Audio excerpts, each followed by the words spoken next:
Happy New Year. So glad that we're back to do an education. I missed it because we didn't do any in December. But my name is Elena Gilbert, for those of you who don't know me. And today we are going to talk about what have we learned from 2020. And the fact that we're all here on this webinar means we survived 2020. So right there, as far as I'm concerned, that's huge. But what did we actually learn? So before I get started, I'll let you enjoy Tony Stark here for a minute. And I will just run through some housekeeping things real quick. If you've done these webinars before, you probably have it memorized. So feel free to just tune out and look at the picture, and we'll be good. So real quick, you should be seeing the bulk of your screen. You should be seeing the PowerPoint. There's a little teeny window in the bottom right-hand corner. That's me. Hi, everyone. And on kind of the left side of the screen, there's some icons. And the icons are there for when you have questions. And the way we do this is you will see there's a little talking bubble, a little talking bubble with a question mark. I would request that your questions go in the question mark bubble, just so it's all in one spot, because we always have people kind of putting it in both. So if you could please just put your questions in the question mark bubble, that would be awesome. And I will go through the questions at the end of the presentation, because sometimes questions are typed in and we answer them, later on in the presentation. So in the interest of time, we're going to go through the questions last. So feel free as I'm talking to enter, whatever questions you have. As far as credits, CMCA credits, this gives you 1 credit. It will be emailed to you within, I would say, 24 to 48 hours after this class. If you don't see it in your email in the next couple of days, first of all, check your spam, make sure it's not in there. And if it's not, just reach out to either myself or Sean, and we will get that over to you. If you have technical difficulties while we're going through this, please do not type anything in the questions, because there is nothing that I can do from where I'm sitting. And plus, anyone who knows me knows I have no IT skills to speak of, and I would just probably mess everything up further. So if you're having difficulties, you can email education@altitude.law, or you can call Sean directly. Sean's our education coordinator. He makes all of this happen. And his direct number is 303-991-2076. All right. So without further ado, shall we get started? Very excited. All right. So before we go into the what have we learned, I actually wanted to talk about kind of the good, the bad, and the ugly. And one thing I did was I went to a lot of different people, like around my office, board members I speak with, community managers, and I asked them, what did you think of 2020? And got a lot of different answers. Obviously couldn't put everything up on the screen, but just wanted to summarize just different points of views that people had. Now, the negatives, it sucked. I'm pretty sure we all thought that, and it sucked a lot. Which one are you? Did it suck a lot, or did it just suck a little? I don't know. It was a year of many struggles and challenges. People got very mean, and I think we do see that and continue to see that into 21. It presented problems for the tech-challenged individuals. Of course it did, because we went to a whole bunch of, virtual media, right? It was awful for the economy and people's states of mind. Yes, absolutely true. It was devastating for many people who lost their jobs, as well as many businesses forced to close. So yeah, we know all this stuff. And we know that there was a lot of bad things that happened in 2020. But ironically, I actually had some folks who said some positive things, I guess. And I wanted to kind of summarize those as well. It could have been worse. All right, that's optimistic, right? It could have been worse. This was a year of great strength for those who were able to fight it through. Agreed. The year brought me closer to my family and friends. It was a time to reflect on life. I think a lot of us did that. We learned how resilient we really are. It helped people realize their true priorities and focus on what's important. And then if we can get through 2020, we can get through anything. And I always say, be careful, don't say that. But I wanted to show this to you because, to me at least, I think it's fascinating that you could really take the same set of circumstances and have different people look at it, and some view it as this horrible, awful things, while others view it as, hey, something good came out of it, or opportunities came out of it, and it wasn't 100% bad. Something good did come from it. And that just goes to show that we all kind of view the world through our own blinders, based on our childhood, based on how we were raised, based, on just us as people. And it's interesting to see how differently people can view the same thing. So that's what I wanted to point out for you. So there's some people who thought it was somewhat positive, and there's a whole bunch that thought it was negative. So let's talk about what we've learned. So I have to tell you, this little cartoon made me laugh. My partner, Melissa Garcia, who a lot of you probably work with, gave me this Dilbert calendar, desk calendar for the holidays. And so it's got all this stuff about meetings in the office. So you'll probably be seeing a lot more of these cartoons. I just rip them out and I put them in here because they make me laugh. But what did we learn? I'm going to talk about 8 things that we learned, although I think we've learned so much more than that. And I welcome any comments that anyone has as we go through this, as far as what have you learned? What have you found useful? What do you think about these various things? Because I think it's important for all of us to share, even though I tried to get as much input as I could from people for this class. I think we all have had very similar and yet very different experiences, and we can learn from each other on this. So one thing we learned is virtual meetings are not that bad, and they may actually be better than in-person meetings. And I'm sure some of you are watching this going, what the heck are you talking about? Virtual meetings are horrible. But let's take a look. What makes them better? To some people, of course. I've had a lot of boards tell me and a lot of community managers tell me that we're getting far better attendance at our membership meetings and even at our board meetings than we did when it was live. I mean, that makes sense, right? People don't have to get into their car. They don't even have to get dressed. They could be in their pajamas and attend these meetings now, and it's easy. I'm also being told it's easier to conduct business at membership meetings. So that, I don't know. I've been told the opposite as well, that it's also more difficult to conduct business. But some people thought it was easier because everyone was there and everybody was kind of captured into the camera and they could get things done. The ability to mute. Oh yes, many community managers and many boards who do their own Zoom meetings have told me that that is a lifesaver.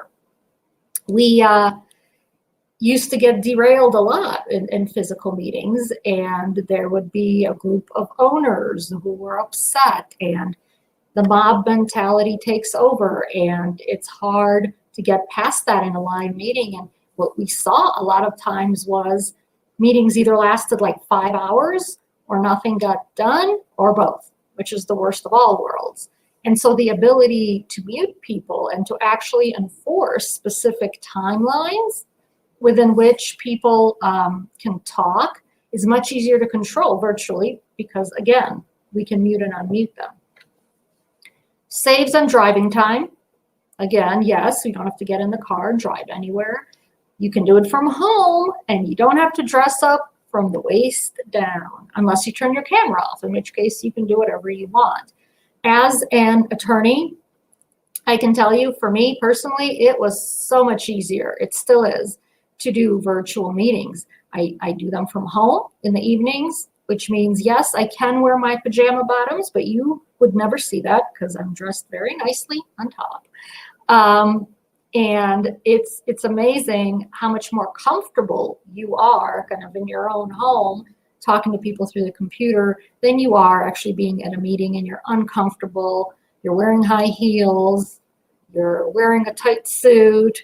Whatever it is, it's always more comfortable at home. So those are all things that are better as far as virtual meetings for most people. I don't want to say for everyone, because obviously there's always exceptions. But what's not as good about virtual meetings? IT challenged people can't use it, right? Or they have a very hard time using it. I have, the pushback that I have seen with respect to virtual meetings, ironically, comes from the folks who are in that age group that's most susceptible to the virus. But they're also the ones who have the most difficulty. And I'm not trying to categorize, anyone, but generally speaking, those are the individuals who tend to have more difficulty using technology.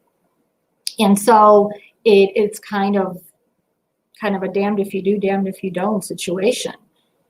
It is difficult to take attendance when you're at a membership meeting. Board meetings are pretty easy with not that many people. But if you've got a community, let's say you have 500 homes and you've got 200 people who happen to show up to the virtual meeting, oh my gosh, what a pain, right?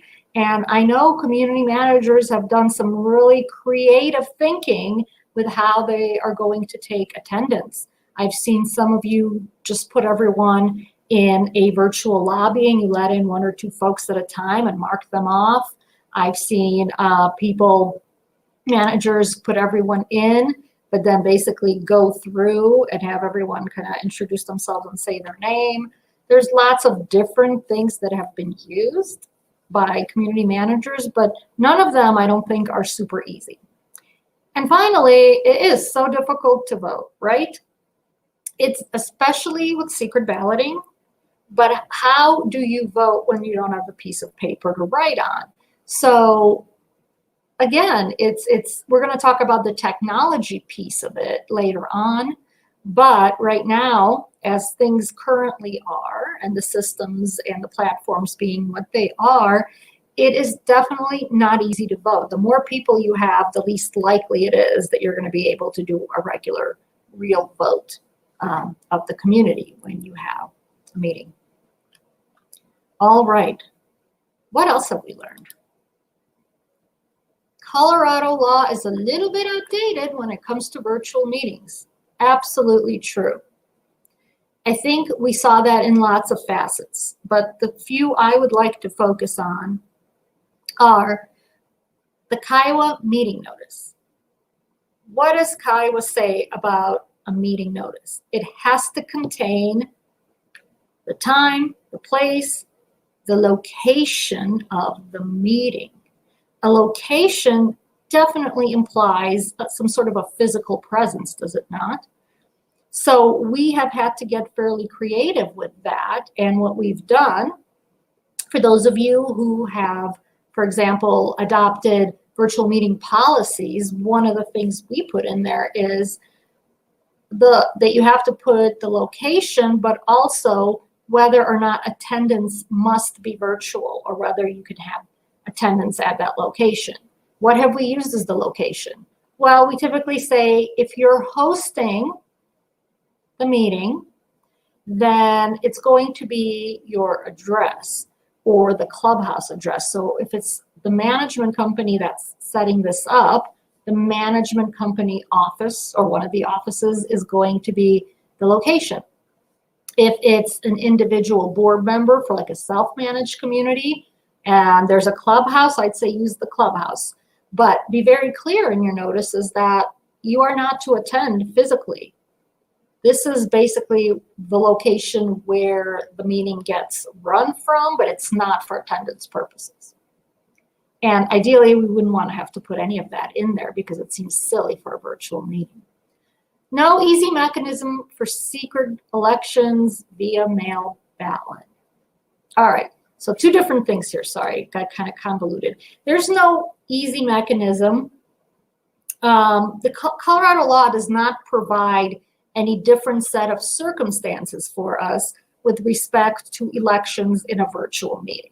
And as we have all seen, most of us, most communities could not actually have a secret ballot vote during the virtual meeting because there was no way to do it and keep it secret.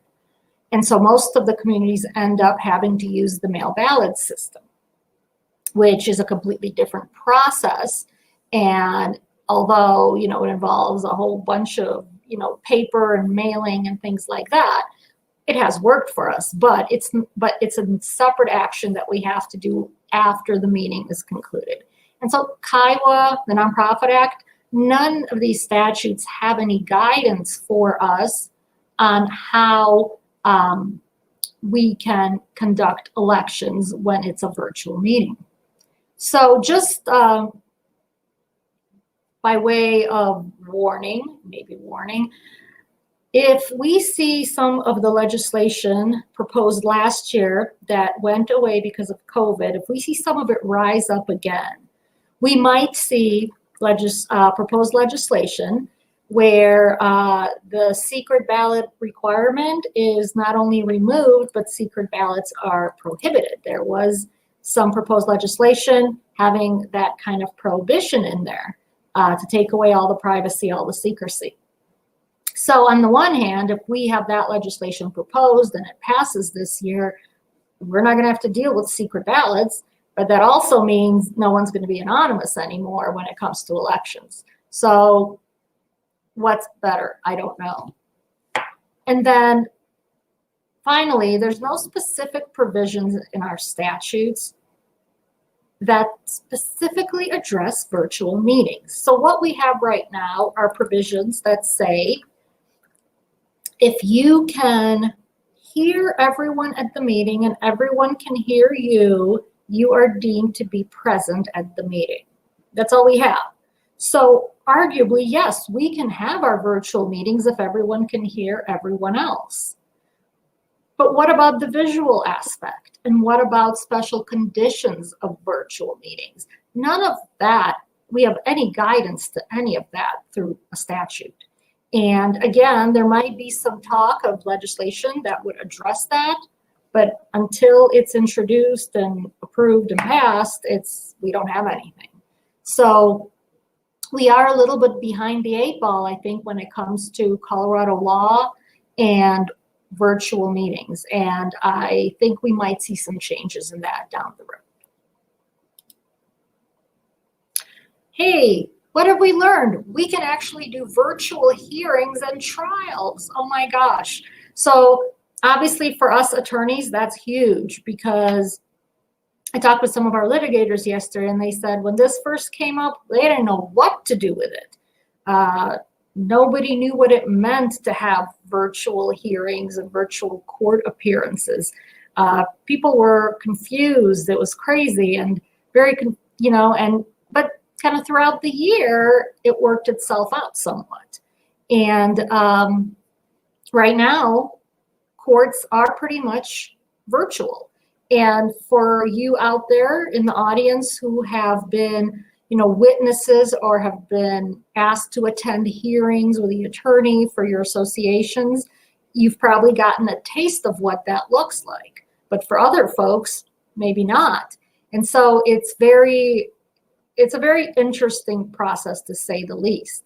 Some things we saw over the year, which are actually kind of humorous, I think, is we've seen attorneys not be prepared for these virtual hearings. What does that mean? Okay, so for example, I am sitting here in what we call our virtual courtroom. We created this room with the name of the firm behind me and the books and the official look for the purpose of being able to, of course, do education, but it's also our virtual courtroom from which our litigators do their hearings and their court appearances. And it's very professional and it's very official. And that was something we decided to do because we thought it was the right thing, and because there's so many virtual hearings now that, kind of want to be ready for them. But most attorneys, or I should say a lot of attorneys, at least initially, they would project from their bedrooms with an unmade bed behind them. This actually happened a few times. They weren't dressed up. They were wearing a t-shirt. They had piles of like garbage behind them. And a few of them got their little booties handed to them by the judges. Like, what are you doing? This is a court hearing. You cannot just show up, you know, dressed like that and with all that stuff behind you. Absolutely not. So a growing and learning opportunity for us attorneys as well. So that's just a little interesting thing, but it's definitely something we as attorneys at least have learned, that we can do these things virtually.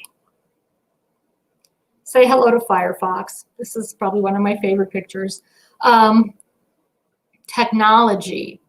We've had some classes on that too last year, but technology, or its availability at least, is severely lacking when it comes to virtual meetings.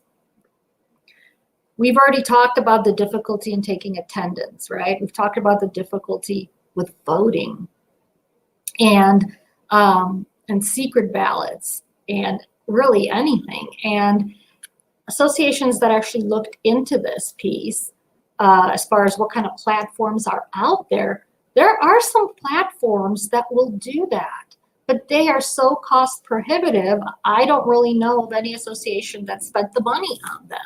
We don't really know if we're going to have to continue doing the virtual meetings throughout this whole year and what's going to happen in the future. So a lot of associations said, no, I don't think we're going to spend that kind of money to get a platform that'll do all this stuff for us. I saw sub-associations spending some money and getting something that allowed some kind of secret votes. And they spent a few $1,000s on that. And some of them worked. I think some of them were pretty decent, but some did not. And I don't know that any of them were really, you know, without fail, I should say. So definitely when it comes to technology and things that associations can take advantage of with respect to being able to hold our virtual meetings, it's hard to come by. And I think most folks have kind of decided that they're going to just use Zoom. And that's kind of what I see most associations using, is the Zoom. And I think it's fine for certain things, but like I said, it's not great for other things. So we hope that that's something that will change in the near future. I hope technology becomes less expensive so that associations can take advantage of that to be able to more easily conduct virtual meetings, because right now it hasn't gone away yet. Yes, working from home. We've learned that working from home in most cases is just as effective as working from the office. So for those of you community managers who are listening in, how many of you are listening in from home right now and not from the office? I suspect a pretty large percentage of you are. And rightfully so. I think people have discovered that you don't need to physically be in the office to do your job. So we've had kind of the folks that love working from home, and then there's, of course, always a few that don't. So we had some feedback from folks. The ones who think it's better to work from home say, I got less distractions at home. I'm much more comfortable, right? I'm wearing my pajamas and my slippers and whatever else, and I can get just as much done. The technology's awesome. I just link into my computer at work and it's like I'm there. My coffee is way better than the coffee at work, right? And I don't have to commute, which means I don't have to set my alarm as early. So those are the pluses, and I can for sure relate to that. And I agree with all of those things.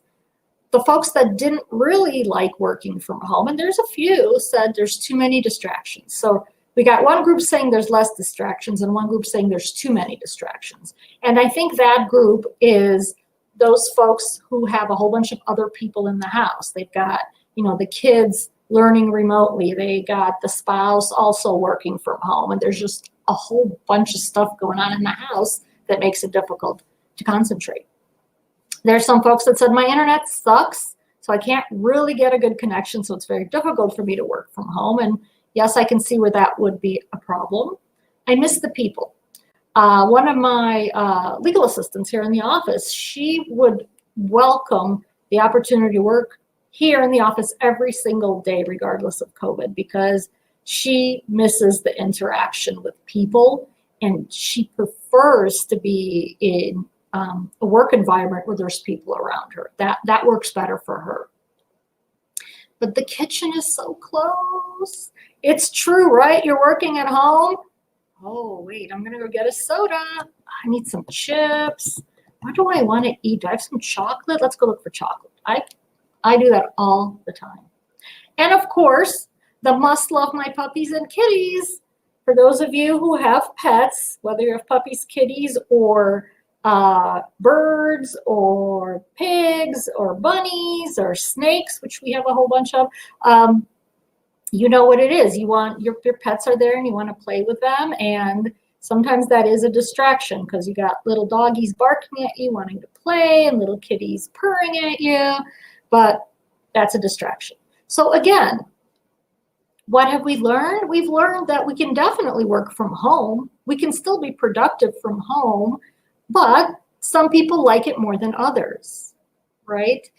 From an employer perspective, there's a lot of kind of business magazines that talk about, they predict this trend that that a lot of businesses, not just like law firms, not just community management companies, the businesses are going to downsize as far as the space they're in and allow more of their people to work remotely, so they have basically less overhead paying rent on the place that they're at. So they're going to have smaller offices and more people off-site working remotely. That's an interesting prediction, and I'm definitely curious to see that. And I've talked with a couple of management companies who have indicated that they would like to do that as well. So a lot of interesting stuff when it comes to working from home and remotely. What else have we learned? We are more adaptable to change than we thought. Seriously, think about it. Everything has changed since COVID came into our lives. The way we conduct business, we just talked about the virtual aspect of it, the way we communicate with clients and each other. So the way we work, wearing masks. If 2 years ago somebody told you that you're going to be wearing masks all the time, when you're out in public or, out and about, would you have believed them? I would have been like, you're absolutely nuts. Not going to happen. How many of you have sanitizer in your car, in your purses, office, every counter in the house? I do. I got it everywhere. And so I'm always ready to sanitize if I touch something. And we didn't used to do that before, right? I mean, I think some of us had sanitizer, and I think some of us used it sometimes. But, for the most part, it's kind of like wash your hands before you eat, wash your hands, before you go to bed. But we weren't like that. We weren't that obsessed with the cleanliness of things. And so that is a big change for us.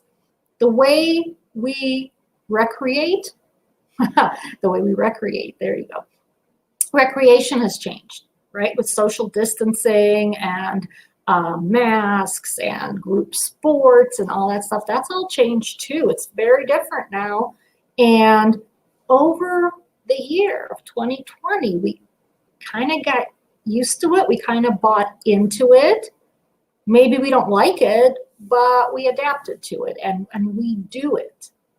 And then, of course, my favorite is the social distancing, right? Because we got our air hugs. I've seen more of those than I care to see. We got the little, elbow handshakes. I see those all the time. Again, we've adapted. We can't physically shake hands. We can't hug. Okay, we'll do something else. And I think overall, we have done really, really well with that. And so this picture I have posted, I actually thought it was very interesting because most of us kind of think that the Darwin quote, or the Darwinism theory is that the stronger shall survive. And here it is actually saying, no, it's not the strongest, it's not the most intelligent, it's the one that's most adaptable that will survive. Sometimes I think being adaptable kind of is linked to intelligence and strengths, but I guess it doesn't have to be. So I think that is a much different view on the world than what I initially had personally. Oh, wow, we can survive without pools. Who would have thought, right? How many of your communities did not open their pools last year, right? Many, many, many communities did not open their pools. Many, many, many homeowners complained about the pools not being open, but guess what? We all survived and we're all here. And we have to think about 2021. So what does that mean? We closed, besides pools, what else did we close? We closed playgrounds, we closed recreational facilities, if we have gyms in our clubhouses, a lot of communities closed all of that down. Why did we do it? Well, I think we did it because, first of all, most HOA attorneys in Colorado are recommending that that be done because that is really the safest option in all senses of the word safe. It's safer for associations as far as liability goes, and it is safer for the associations financially.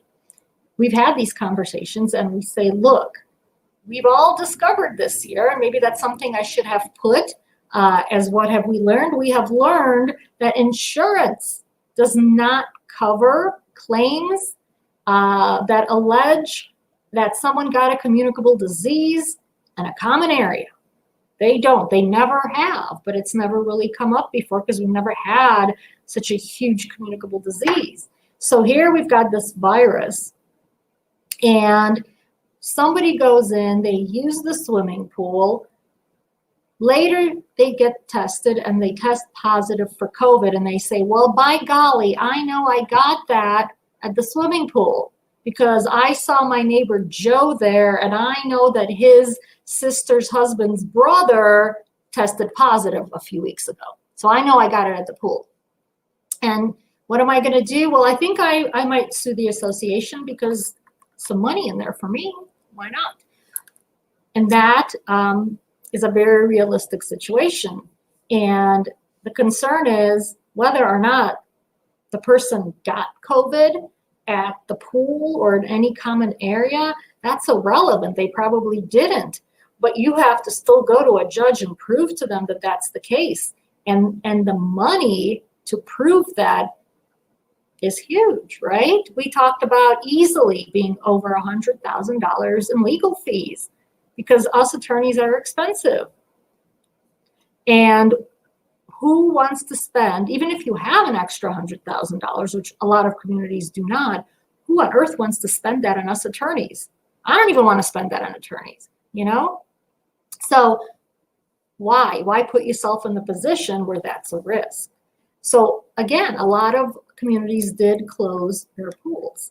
And actually, ironically, the issue always comes up of, well, if we close our pools, we could also get sued because the pools are closed and the homeowners think they're entitled to the amenities. And the answer to that is yes, that is also true. You could get sued for that, but guess what?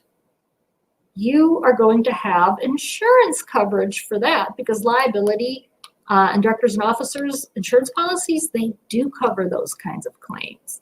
So again, if you're going to get sued either way, wouldn't you rather get sued in a way where you have insurance paying for the attorneys to defend you?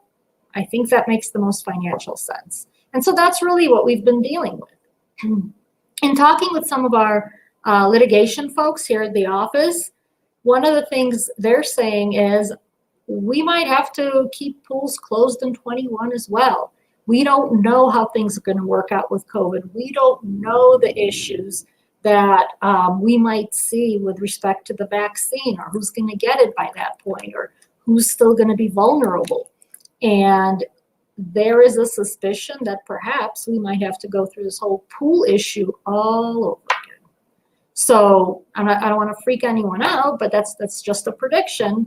But it is important. I think now's the time to start thinking about that. What are we going to do with the pools this year, and how are we going to address it? Are we going to say we'd rather be safe, or are we going to assume that, you know, by June everyone's got their vaccine and we can do whatever we want? I don't know what the answer is, but definitely things for us all to think about.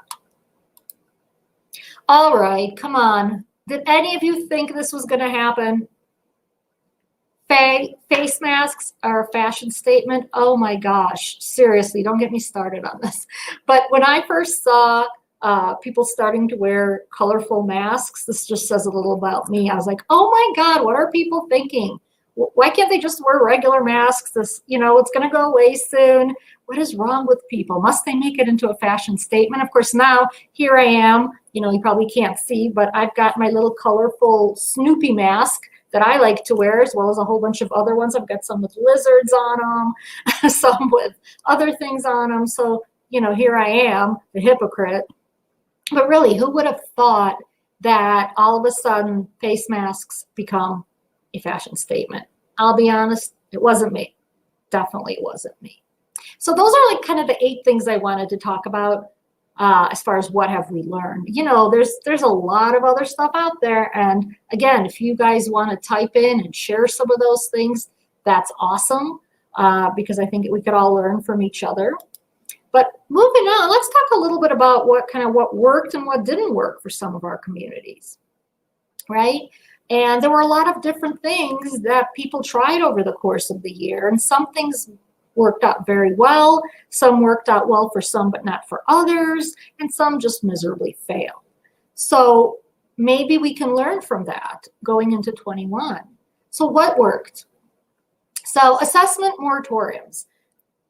A lot of communities adopted assessment moratoriums during, I think it was kind of like the April through June or July timeframe, and kind of in the outskirts of that as well. A lot of associations did that because they said, look, we might have folks in the community that have lost their jobs because of COVID and they're struggling financially, and we don't want to make it worse. So we are going to do this because we think it's the right thing to do.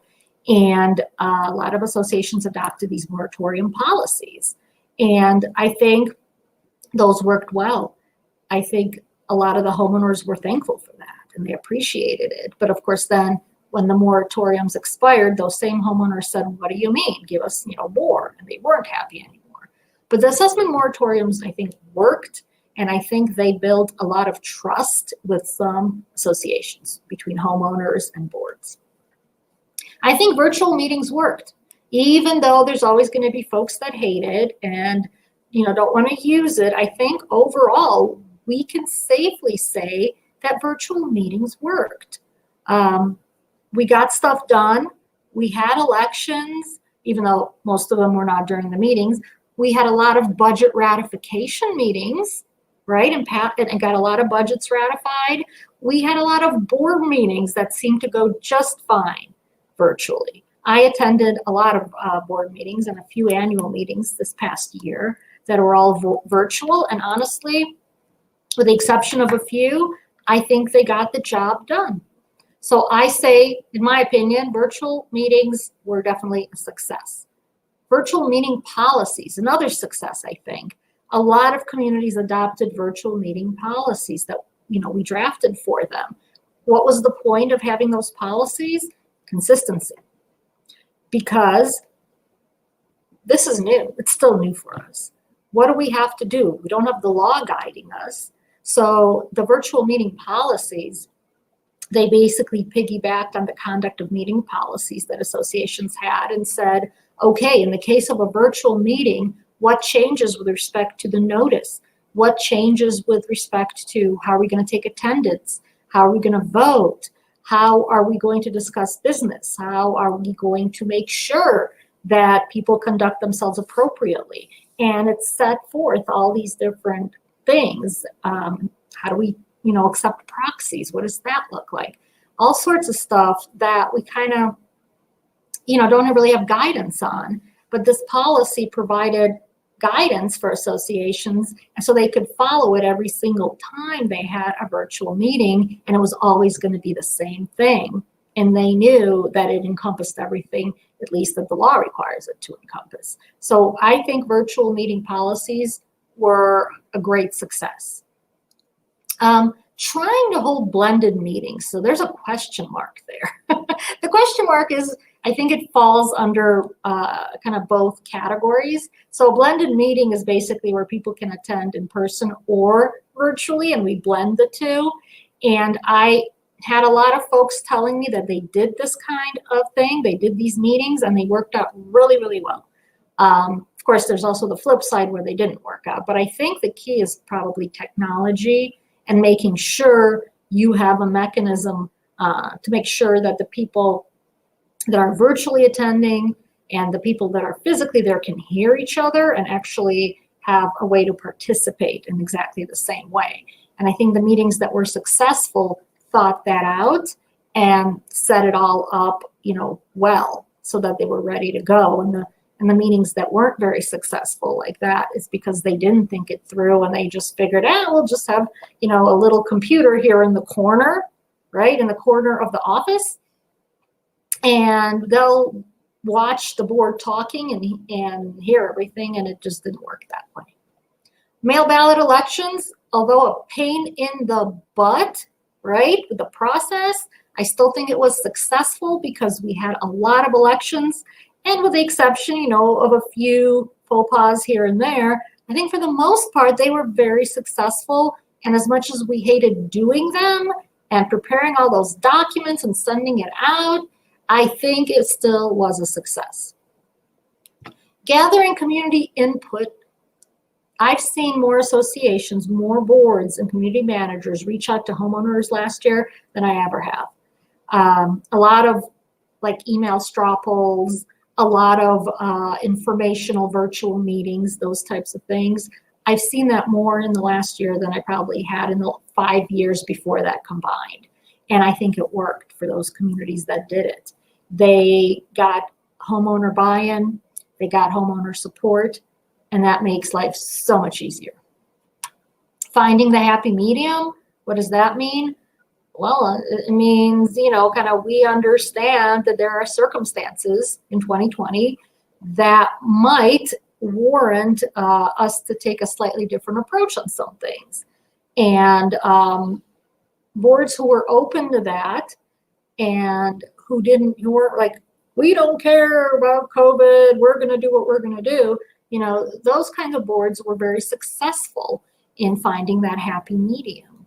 Seeking expert advice, a lot of associations turning to their insurance agents, construction professionals, attorneys, because there's a lot of stuff that we had to talk about last year, and it was good to see an engagement between boards, community managers, and these various, experts to make sure that things were getting done right and appropriately.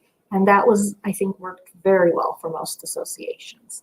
So pool closures, playground closures, and exercise room closures. Question marks because, again, some saw that as really good and some saw that as really bad. But as I said earlier, regardless of whether you think it's good or bad, we did learn that we can still do it and survive, right? Okay. What didn't work for us? So this is kind of the polar opposite of the last slide. Pretending everything was normal, making no provisions for the impact of COVID on owners. There were some boards that went that route. As a result, I can tell you we saw a lot of recall meetings last year, a lot of recall meetings. And I think a big chunk of those were really because there were boards that pissed off their homeowners because they were not willing to find that happy medium. They just wanted to push. You have to do this. You have to pay assessments. You have to paint your home. I don't care if you have no money. You got to do this. So I think there's a lot of, not a lot, but there were a few of those kinds of communities, and you could really tell how upset the homeowners were in those communities. trying to hold in-person meetings. I have a few boards that really hate virtual meetings, and they keep trying to hold in-person meetings, and that has failed for them many times. And especially now with kind of the boards changing and elections, there's some new blood on various boards, and they're saying, heck no, we're not doing in-person meetings. Are you crazy? So we see that as well. Not being flexible, and that kind of goes hand in hand, I think, with pretending everything is normal, right? We're not going to be flexible. We're just going to do what we always did. We're going to be very rigid, and we don't care. And of course, again, that really upsets homeowners, and that's when we see a lot of pushback, a lot of mean people, a lot of requests for recall meetings. So it happens. And finally, the failure to communicate with owners. You know, in time of uncertainty, I think everyone is wondering what's going on every level. What's going on with my HOA? What's going on with my job? What's going on, you know, with my home? There's a lot of wondering right now. And I think to the extent that boards can communicate with their membership and tell them what's going on, that'll make it that much better for that board in the future, because you're at least addressing one of the concerns that your homeowners have, because they don't know what's going on. And if we don't tell them, they're going to fill in the blanks, and they're not going to do it in a good way. We've already seen that. So failure to communicate with owners does not work. And so again, this is the list of things that I've seen happen and happen badly. All right. You ready for predictions for 21? All right. Lots of babies. That's what the tree says. Lots of babies. Oh my goodness. All right. As with the other comments, some are positive, some are negative. So let's see what we got here. It will be a better year. Fingers crossed, right? It can get much worse. Be careful on that one. I do not want to jinx anything. And then there's one that will get worse before it gets better. Clearly, this is someone who is not optimistic, and they think, you know, it will get better at some point, but it's not anytime soon, and we are going to see it go downhill some more. Maybe. Associations will continue to conduct much of their business virtually. Yes. I agree with that one. I think at least for the first half of the year, I think we're all going to be in virtual world still. And I don't know, second half of the year, I think it's going to depend on, like I said, what happens with the vaccine, and, you know, how the numbers and what the state does, what the counties do. We'll just have to wait and see. Lawsuits based on COVID transmission. So that came directly from our litigation folks. And they basically said, look, no association has yet gotten sued that we're aware of for somebody saying they got COVID in a common area, but we think it's coming.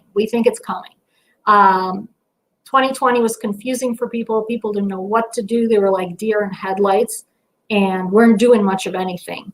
But in 2021, we're going to see some people coming out of the woodworks, is the prediction. We're going to see people coming out of the woodworks, and they're going to be upset.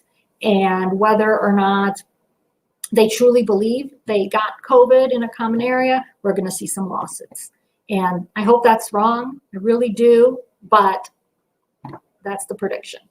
Continued pool and exercise room closures.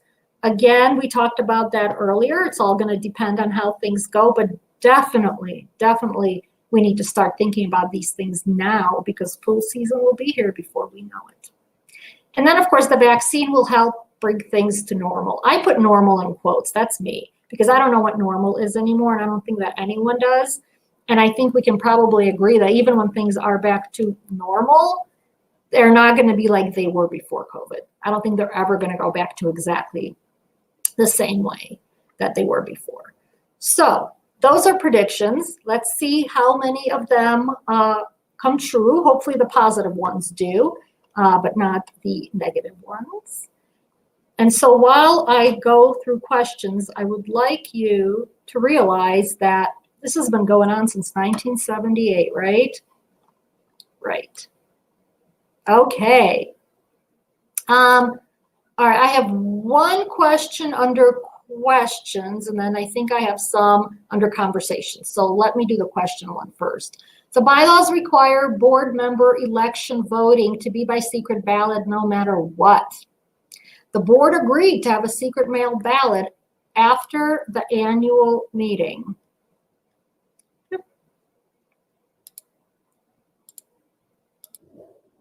Oops. Sorry, I don't know where the PowerPoint just disappeared to. Okay, so the board agreed to have the annual meeting, secret. Okay, let me start again. The board agreed to have a secret mail ballot after the annual meeting adjourns. 1/3 the cost of the third-party service provider. Understood. A board member is having trouble understanding why there has to be a homeowner quorum for the mail ballot. Could you please remind me why and tell me where the statute rules can be found? So it's kind of a combination of things. The quorum is, by definition, it's a corporate term, and it's the minimum number of members that have to be present. Here it is, that have to be present to conduct business. And that is a corporate law, and it's required for any corporate business. Election of directors is corporate business, which means anytime we have an action to elect, regardless of whether it's an action in a meeting or action outside of a meeting, you have to have quorum or it's not a valid election because you didn't have enough people participating for it to become a valid action. And so that's really, it's a combination of things. The secret ballot comes from Kiowa. The mail ballot comes from the Nonprofit Act. The quorum comes from the Nonprofit Act and other corporate statutes. And so it's a combination of all, where you cannot have corporate business conducted in any way, shape, or form without a quorum. And the only exception to that is, if you guys think about it, the only exception to that is budget ratification meetings, where Kiowa specifically says no quorum needed. All right. Let's see if I can do this. Aha! Oh, I have some cute comments. Hello, Happy New Year. Happy New Year. Happy New Year. Thank you for hosting the training. Love it. I love hosting the training. Let's see. Sorry.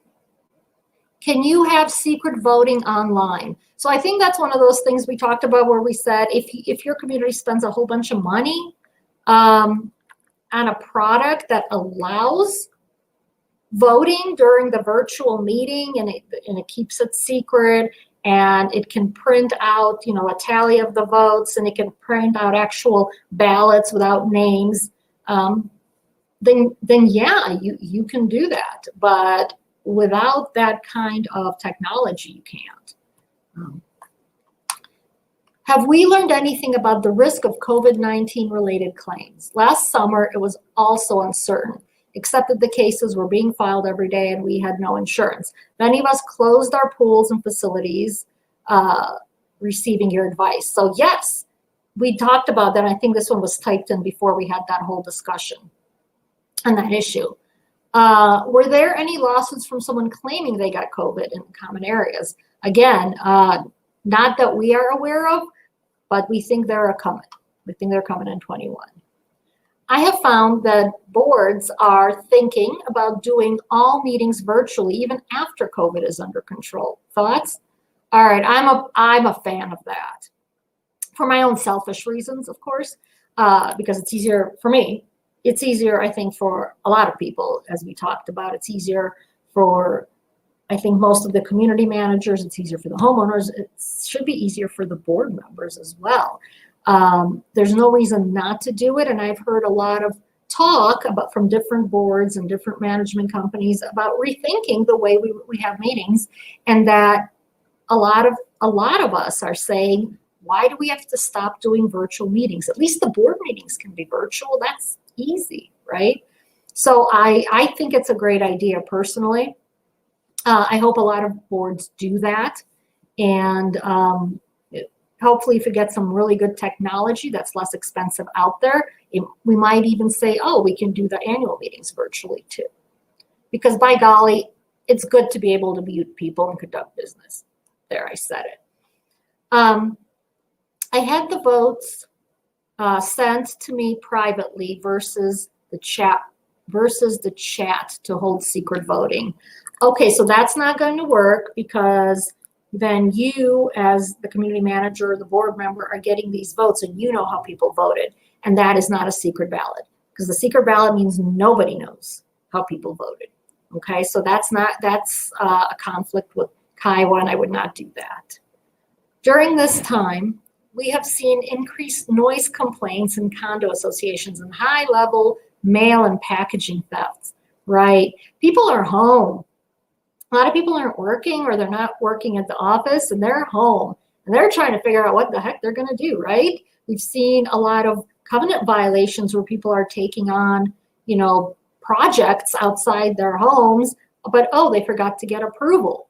But they got nothing else to do, so they're trying to figure out what to do with their time. So they're making noise, they're watching a lot of TV, listening to a lot of music. They're doing a lot of things, and we have seen that a lot.